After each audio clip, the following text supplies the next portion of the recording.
Lays, Sitseria, gano'n yung itong mga karga natin yun. Yes! Ay, masaya ang lakay tracker ha, masaya. Kasi pasok sa cut-off itong ano natin eh.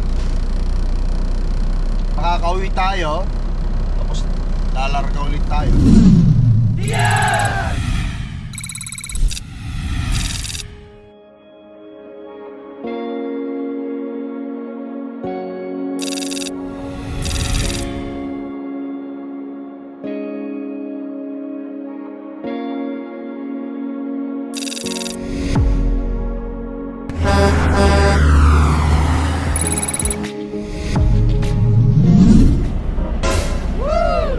Hi guys, good morning. Yan, babalik tayo. Dito na tayo sa pick-up location natin. Tayo lang natin si Bossing.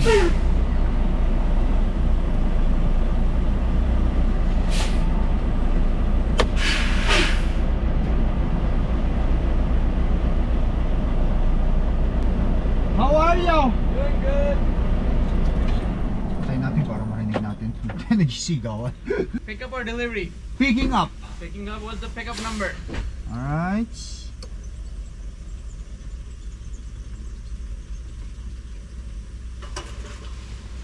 So I'm not gonna yell here.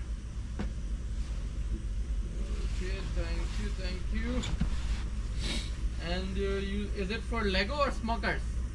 I have no idea what is it for. But You they have no just idea? yeah, they just told me DHL. Okay. And the DHL pickup, that's all you know. Yeah, that's the one that in the they said in there, and Okay. just dropping into my company in Winnipeg, and they will do the rest. Yes!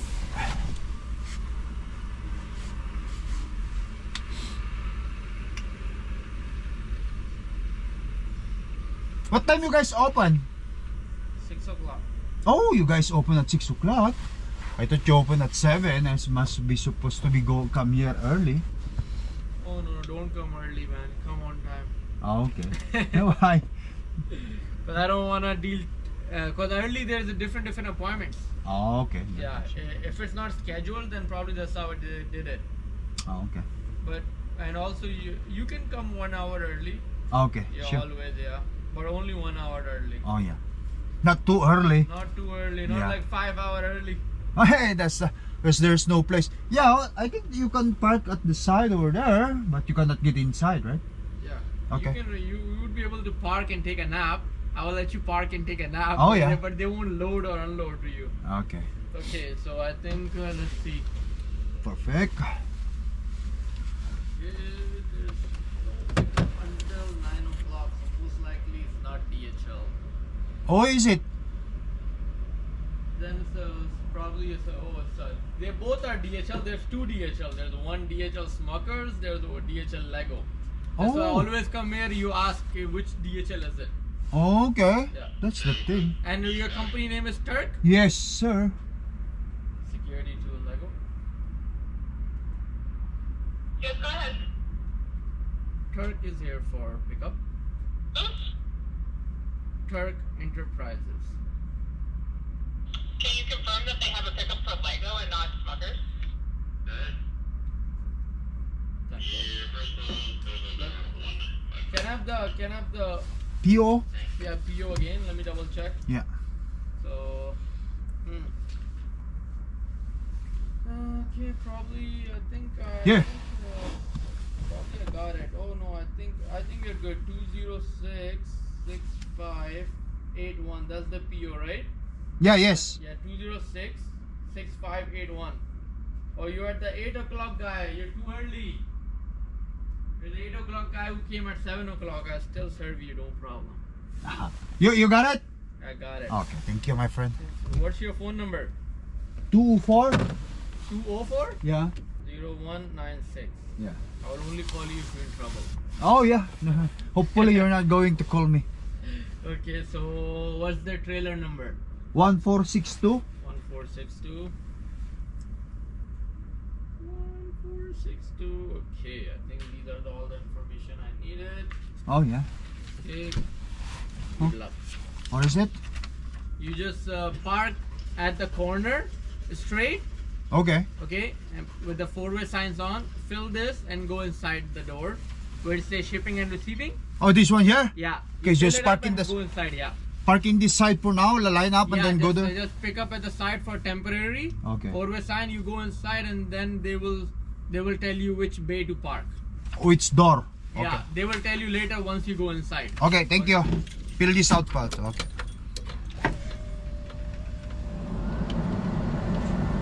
Alright guys, ayan. Klase.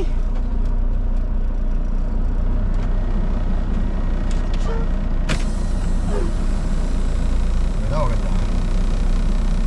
Ganda, marami rin silang mga kung ano nung katutsada. Wow! Yard rules, company rules. Anyways, pag muna rin tayo rito sa gilid. Dry itong pangarga natin, dry. Sitseria.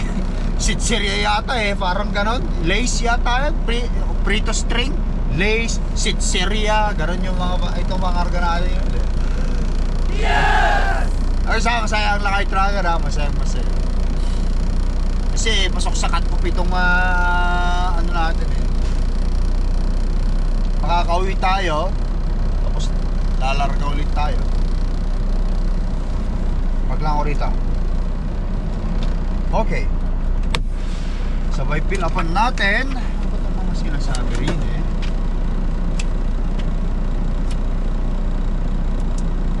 Okay, so driver's name, appointment number, tapos safety check, trailer clean, does your trailer have any damage hole sidewall roof, yes or no, does trailer have a reaper heater, yes or no, please turn off reaper heater unit to being loaded, trailer size 53 feet, chassis type tandem, triaxle wheel type double tire, loaded,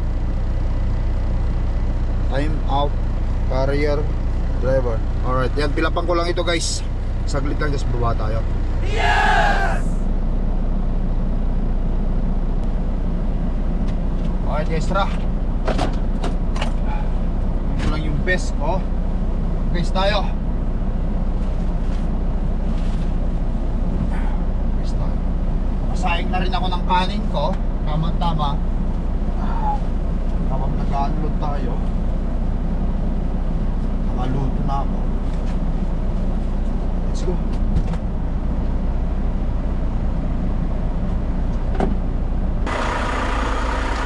Hindi pa nila sinasabi kung anong temperature ng reefer natin. Malalaman. Sana maludan ako agad-agad upang sa ganun nakalarga na tayo. Kasi balak kong ubusin yung 13 hours driving ko ngayon. Let's go. Ito shipper nila.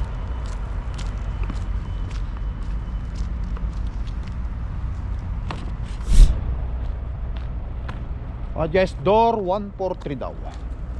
Buksan natin at tas tayo doon. Let's go.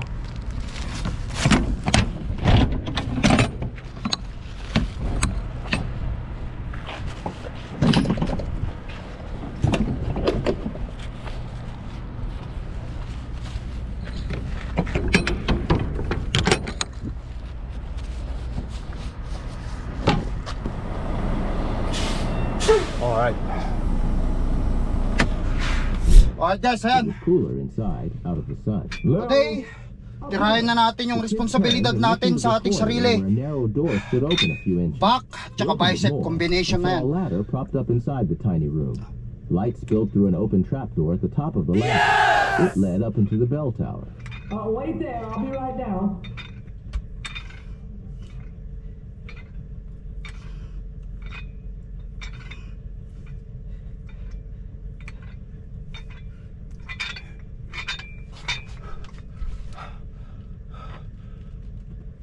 A moment Hello? later, a man's shape blocked off the light coming through the trap door. He started climbing down the ladder. I was working on the bell, on the rope actually. It was getting rather frayed. Okay, I will straighten out, okay? Morning while I'm ringing the bell to summon the faithful to services. No, I suppose not. Are you the pastor here? But that's right. Okay. He was young, no more than 25, with a friendly, slightly rounded face and brown hair. He wore a pair of corduroy trousers and a work shirt with the sleeves rolled up over his forearms. Thomas Kellogg. Pleased to meet you, Reverend. Oh, please, no, Reverend. Just Thomas fine, or Brother Tom if you insist. Gentlemen ride into town. There's good view from Guys, there, you know. tapusin ko lang And ito. land as flat as this, you can see a Straight long ko lang way to from yung trailer any ko. sort of elevation. Tapos, I'm sure you can. simulan na We tayo. were hoping you could tell us where to find a lady named Sharon. Alright guys, yan, loaded na tayo. Sarado ko na muna ito. Ano ba itong pangarga natin? Parang ang gaan ah. Hindi ako sigurado kung lace to spring eh, pero dry. Ay ah, kalahati. Wow! Kalahating trailer, magaan lang yan. Let's go.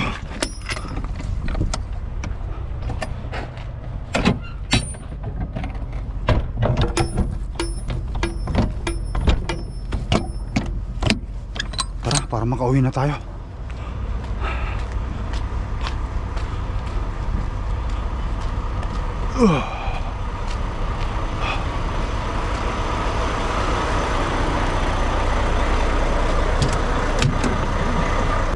Teresa lived Alright, in guys. the suite at the Elam Hotel, or, as it would soon be known, the Powder Hill Hotel, which was its original name.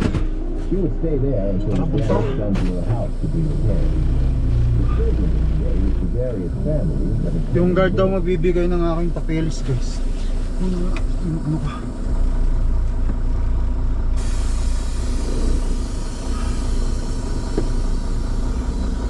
Yung guard yung magbibigay ng ating paperworks.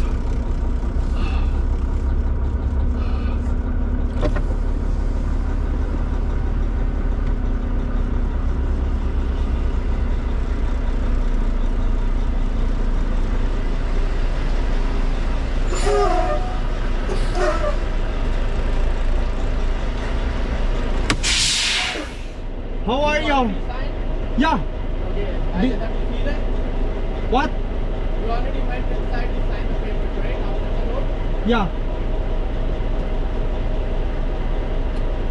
Siya pala magsisil. Okay.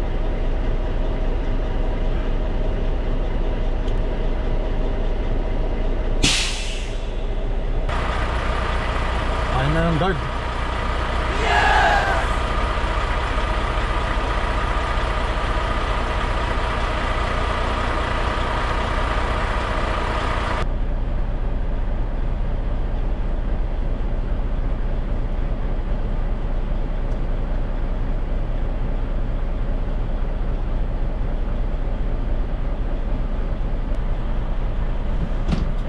Thanks my friend, you put seal? Yeah. Alright, okay, perfect. Have a blessed day. Yeah! Ayun lang naman tayo makipag... I guess, ganyan lang naman tayo makipag... Ano? Ganyan lang naman tayo makipag-usap sa mga security guard. Shit, trabaho nila yun. But anyway guys, natrating ko na to. Huwag niya kayo magpatumpik-tumpik pa. Banat kung banat ng lakay tracker. So ang plano ko mula dito sa Calgary, Alberta, sana abutin ko hanggang Brandon, Manitoba. Ayan, 13 hours driving tayo. Ratrating ko na ito, hindi na tayo magpa-petix pa. Tapos na rin naman yung workout ko. Nakapagbuhat na rin ako. Wala, diba bang gagawin? Hihinto na lang ako mamaya para kumain. Yan. Alright guys, let's go. We have a long way to drive. Uuwi na naman ang inyong apong lakay. Makakauwi na naman tayo. Makita na naman natin ang ating mga anak. At syempre ang ating Mrs. Butihing may bahay. The most beautiful woman that I've ever seen in my entire life. My wife. Ganun yun guys. Siyempre kahit naman kayo misis nyo yung pinakamaganda sa inyo. In 1/4 mile, turn Para sa right akin, yung on misis Range ko na Road pinakamaganda sa akin. 291. My beautiful wife, my beautiful children, my beautiful family. Guys, let's roll! Yes! guys, we are now in Red Cliff. Trans-Canada Highway 1 approaching Red Cliff. 3 hours driving na tayo. Nakadrive na tayo ng 3 hours.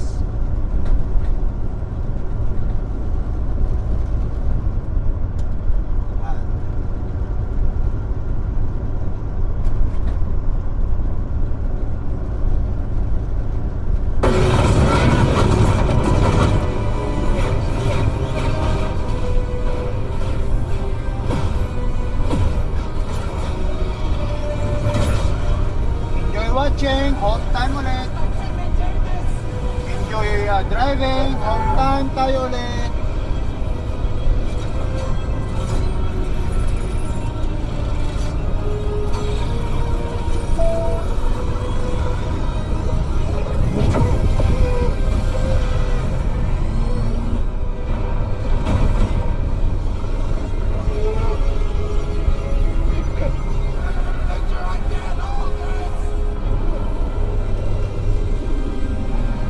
Red Cliff. For the dark side, Tula ako. not impressed.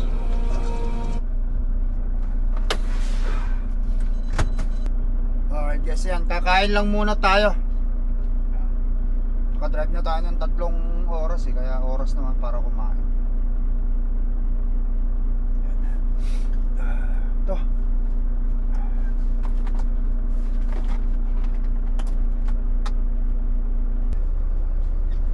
Alright guys, yan. So, ang pagkain natin is the same. Chicken, tapos kunting rice, tapos broccoli, tapos kunting baka. Yan, kain tayo. Pagkatapos nito, ituloy-tuloy na ako. Meron pa akong 10 oras na driving, kita nyo. Sana abutin ko hanggang Brandon nito. Kaya hindi na ako magpapatumpik-tumpik pa guys. 10 oras pa. But anyway, kakain lang ako, tapos didiretso na tayo guys. Tara, kain tayo guys.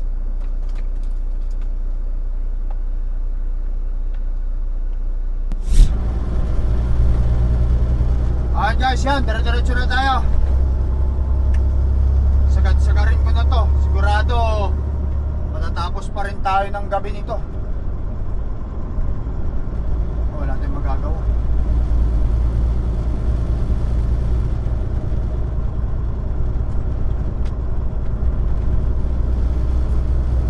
Basta uubusin natin yung oras natin, driving hours natin, uuwi tayo.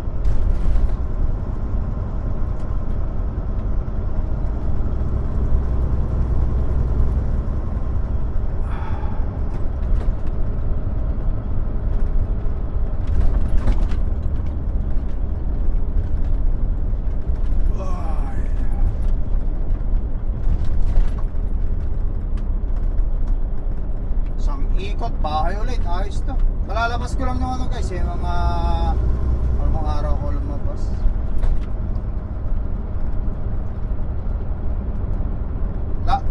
Last week, pecha ano, basta Martes yata ako lumabas nun eh, Martes. Wala pa tayong 1 linggo. 1 week. Martes ako. Ngayon is Friday ngayon. Kaya mahigit din tayong 1 linggo. Bukas andun na tayo, Sabado eh. Friday ngayon, Sabado bukas, andun na tayo sa Winnipeg.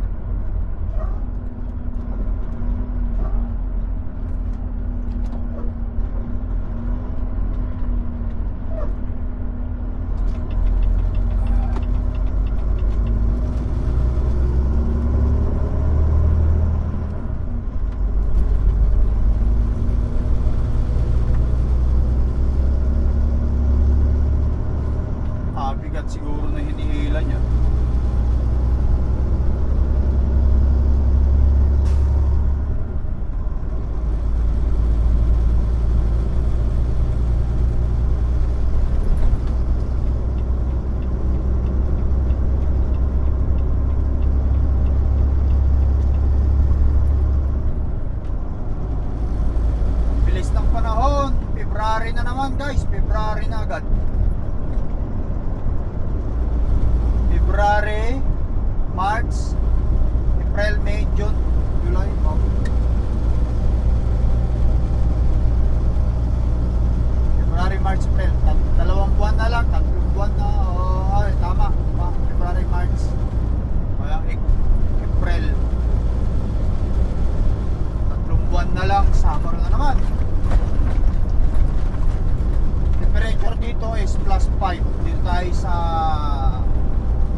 mo nakita ang aking pagdurusa.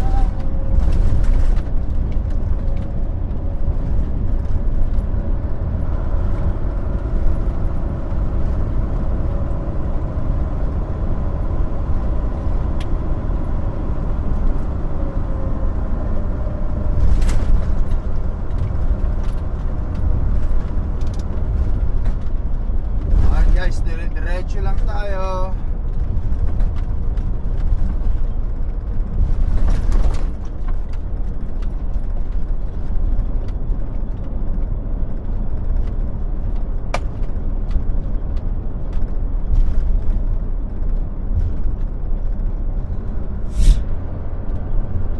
Alright guys, bukas ang timbangan. Pasok muna tayo rito sa timbangan. Bukas na bukas. Ano? Truck over 10 ton 40 scale with light is flashing. Light is flashing mga lude.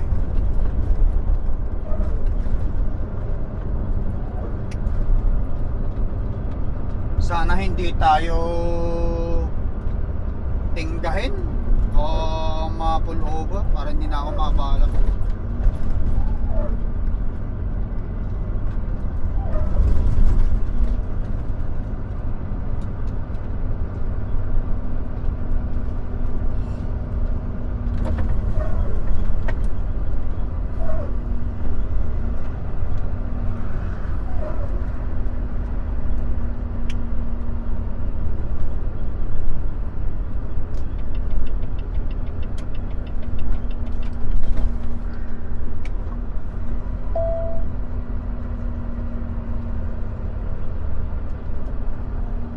Sarado. Pero nagpo-pull-over sila para Turn right on inspection. Highway 1.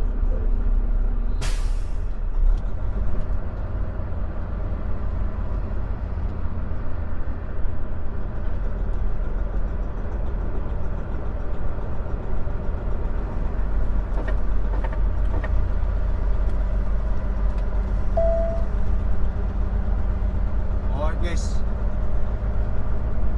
hindi naman tayo pinalover, keep right pa rin, no? Wala. Alright, anyway, let's go. Takbuhan na natin sila. Takbuhan na natin yung timbangan na yan. Binigyan naman tayo ng bypass eh.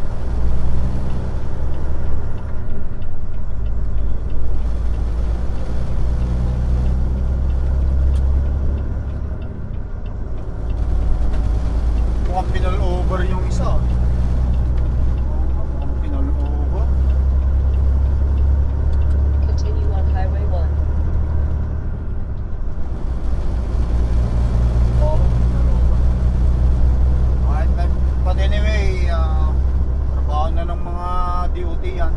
Tayo, dire-diretso na tayo. Meron pa tayong 8 oras driving. Natapos na 5 oras. May 8 oras pa. Hindi na tayo swift current. Swift current. Ayan. Tuloy-tuloy lang tayo. Natrating ko na to guys, wala lang patumpik-tumpik pa.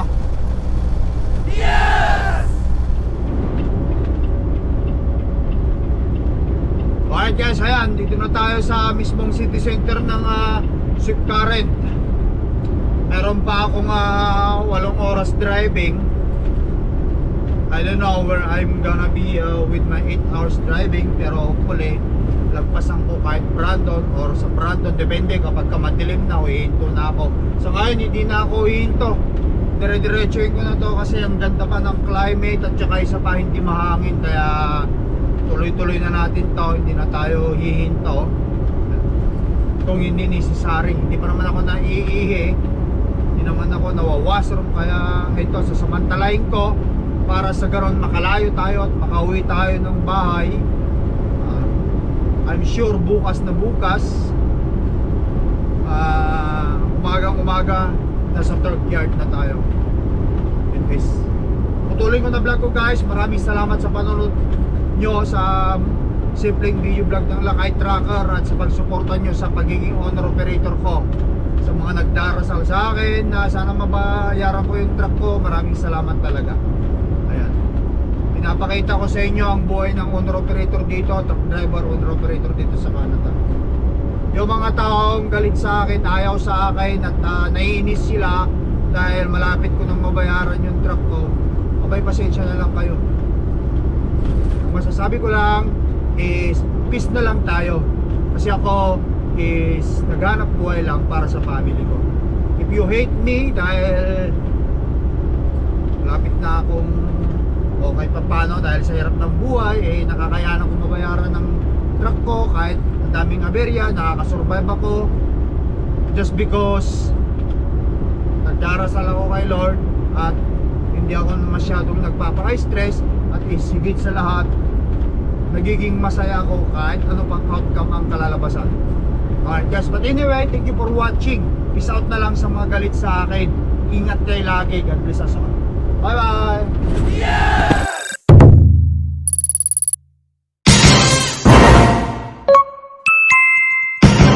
Lakai Tracker.